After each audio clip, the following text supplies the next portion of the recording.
Memelihara induk memiliki peran penting dalam menunjang keberhasilan budidaya, karena induk adalah salah satu faktor utama yang akan menentukan kualitas dan kuantitas benih yang akan dihasilkan. Oleh karena itu, penting untuk mengetahui bagaimana cara memelihara induk. Mari kita mulai. Dalam memelihara induk, langkah awal yang dilakukan adalah menyiapkan kolam untuk pemeliharaan. Untuk mendapatkan benih yang unggul, perbaikan kualitas genetik ikan dapat dilakukan melalui selective breeding, yang merupakan salah satu program pemuliaan benih. Selective breeding merupakan upaya peningkatan kualitas induk yang akan diterapkan dalam kegiatan budidaya. Dapat dilakukan dengan selective breeding, yaitu dengan menggunakan induk berkualitas tinggi. Benih terlebih dahulu akan disimpan sampai menjadi induk melalui seleksi genetik. Seleksi genetik adalah program pemuliaan yang bertujuan untuk meningkatkan susunan genetik ikan induk yang akan digunakan, sehingga dapat menghasilkan benih yang unggul dan produktif. Selective breeding yang menggunakan persilangan ikan induk yang memiliki karakteristik terbaik di dalam populasi. Setelah menyiapkan peralatan dan wadah pemeliharaan, saatnya untuk menyeleksi induk jantan dan betina. Sediakan 2 kolam untuk memisahkan induk jantan dan betina. Setelah semua sudah siap, lakukan pemilihan induk jantan dan betina dengan waktu yang sesingkat mungkin agar ikan tidak stres. Ambil salah satu ekor ikan dengan serong.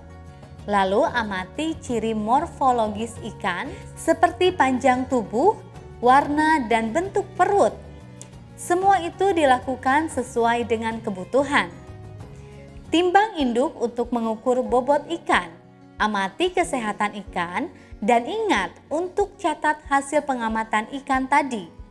Pastikan pilih induk yang berkualitas, tidak cacat, lincah, sudah matang alat kelamin, bertujuan agar induk yang dipisahkan memperoleh hasil memuaskan berupa benih yang berkualitas. Berikut penjelasan bagaimana melihat ciri morfologis ikan. Ikan nila jantan, warna tubuh cerah dan memiliki 1 buah lubang kelamin yang bentuknya memanjang dan berfungsi sebagai tempat keluarnya sperma dan air seni. Warna sirip memerah terutama pada saat matang kelamin. Umur 4-5 bulan, bobotnya 250-300 gram.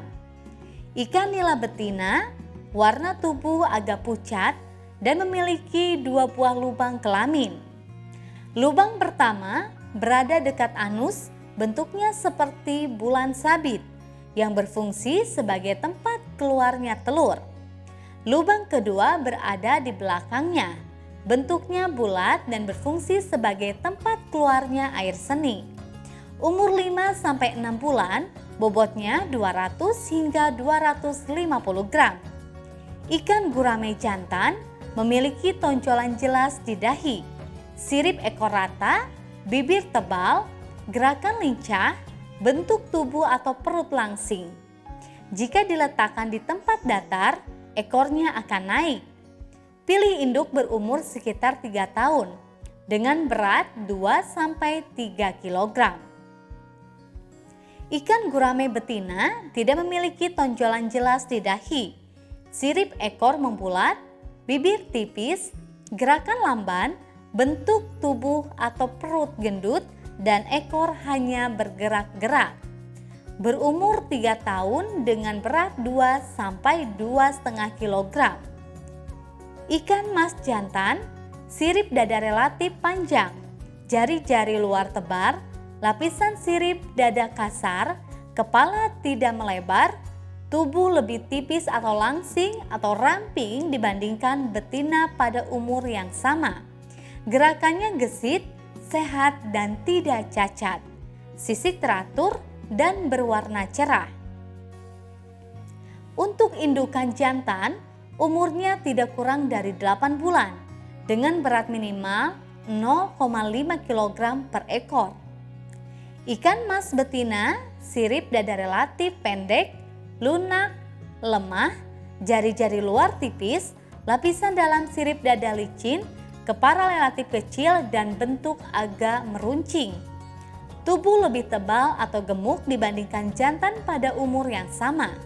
Gerakannya lambat dan jinak, sehat dan tidak cacat, sisik teratur dan warna cerah. Umur indukan betina ikan mas tidak kurang dari 1,5 sampai 2 tahun dengan berat minimal 2 kg per ekor. Ikan lele. Indukan lele jantan memiliki bentuk tubuh yang lebih ramping dari lele betina. Gerakan lele jantan juga agresif dan lincah. Alat kelamin lele jantan terlihat memanjang, meruncing serta berwarna kemerahan. Induk betina memiliki perut yang lebih buncit dan lembek. Gerakan induk betina terbilang lambat dan jinak sehingga mudah ditangkap. Alat kelamin lele betina terlihat membulat dan mengembang berwarna merah jambu. Jika bagian perutnya diurut ke arah kelamin, akan keluar telur berwarna kuning tua kecoklatan. Saat memindahkan induk jantan dan betina, perlu perhitungan dalam menentukan kepadatan induk. Ikan nila kepadatan induk 3-5 ekor per meter kubik. Ikan gurame kepadatan induk betina 2 ekor per meter kubik. Induk jantan 1 ekor per meter kubik. Indukan ikan mas membutuhkan luasan kolam 5 meter persegi per kilogram bobot tubuh. Artinya, bila kita memiliki indukan seberat 5 kg, dibutuhkan minimal kolam seluas 25 meter persegi. Dan bila kita mempunyai 2 indukan, maka dibutuhkan luas kolam sebesar 50 meter persegi.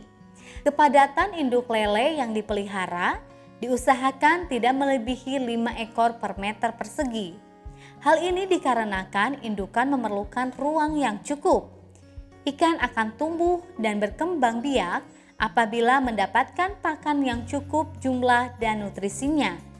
Oleh karena itu, ikan harus dipelihara, harus diberi makan sesuai jumlah dan kandungan nutrisi dengan kebutuhan ikan. Pada umumnya, pakan yang diberikan kepada induk ikan merupakan pakan pelet. Berikut penjelasan porsi pakan induk ikan. Ikan nila pakan sebanyak 3% dari bobot, mengandung lebih dari 35% protein per hari. Ikan gurame biasanya pakan buatan ditambah pakan alami dedaunan hijau, seperti daun talas, daun pepaya yang diberikan 2 hari sekali. Pakan alami diberikan lebih banyak dari pakan buatan. Indukan ikan mas harus diberikan pakan yang sehat dan bergizi. Pakan utama bisa berupa pelet yang kandungan proteinnya 30 hingga 35%. Makanan tambahan lain yang diberikan adalah dedak jagung atau menir. Jangan memberikan pakan yang kandungan lemaknya tinggi. Jumlah pakan yang dibutuhkan oleh indukan ikan emas sekitar 2-4% dari berat tubuhnya per hari. Frekuensi pemberian pakan sehari 2 kali, setiap pagi dan sore. Induk lele memerlukan asupan protein yang baik. Menurut SNI, pakan lele yang baik mengandung tidak kurang dari 30%. Pakan diberikan sehari 2 kali, yaitu pagi dan sore atau malam. Dosis pemberian pakan minimal 3% dari total berat induk dalam kolam. Selama pemeliharaan ikan, media pemeliharaan akan mengalami penurunan kualitas air akibat menumpuknya sisa-sisa pakan dan kotoran ikan. Kualitas air dapat dipertahankan dengan cara pergantian air. Adapun alat dan bahan yang digunakan yaitu DO-meter, pH-meter, termometer, dan refraktometer. Pergantian air dilakukan untuk mengembalikan volume air wadah yang berkurang akibat penyimpanan dan menambahkan air baru yang lebih bersih sehingga kualitas air kembali menjadi layak bagi ikan agar ikan terhindar dari berbagai penyakit. Berikut penjelasan suhu yang baik bagi induk ikan. Ikan nila dapat berkembang dengan optimal pada suhu 25 sampai 30 derajat Celcius, pH 6,5 sampai 8,5. Oksigen terlarut lebih dari 4 mg per liter. Kecerahan 25 sampai 30 cm dan NH3 kurang dari 0,01 mg per liter. Kolam pemeliharaan gurame idealnya memiliki pH antara 6,5 sampai 7,5. Suhu 25 sampai 28 derajat Celcius. DO 2 mg per liter. Suhu yang cocok untuk ikan mas adalah 20 sampai 24 derajat Celcius. Kecerahan yang terdapat pada kolam induk ikan mas 20 sampai 22 cm. pH yang cocok untuk ikan mas adalah 7 atau DO 5 sampai 6 ppm. Ikan lele dapat berkembang biak optimal pada suhu 25 sampai 30 derajat Celcius. pH 6,5 sampai 8, DO minimal 3 mg per liter dan amoniak maksimal 0,01 mg per liter. Pergantian air dilakukan untuk pengembalian volume air wadah yang berkurang sebanyak 30% setelah dibuang dan menambahkan air baru yang lebih bersih sehingga kualitas air kembali menjadi layak bagi ikan agar ikan terhindar dari berbagai penyakit. Adapun alat dan bahan yang digunakan yaitu dissecting kit, garam ikan, methylene blue. Untuk mencegah terjadinya penyakit dapat dilakukan dengan cara monitoring atau pemeriksaan secara rutin terhadap ikan yang dipelihara setiap hari. Adapun langkah-langkah yang dilakukan dalam pemeriksaan kesehatan ikan adalah mengawati bagian ekor untuk melihat ada tidaknya gejala berupa bintik putih. Mengamati warna tubuh untuk melihat ada tidaknya perubahan warna. Mengamati ada atau tidaknya kelainan gerakan berenang ikan. Mengamati respon ikan terhadap pemberian pakan dan di akhir jangan lupa ya untuk membuat laporan memelihara induk. Dari video ini kita dapat mengetahui bagaimana memelihara induk yang baik guna menciptakan kualitas benih yang baik pula. Semoga bermanfaat dan sampai jumpa di materi selanjutnya.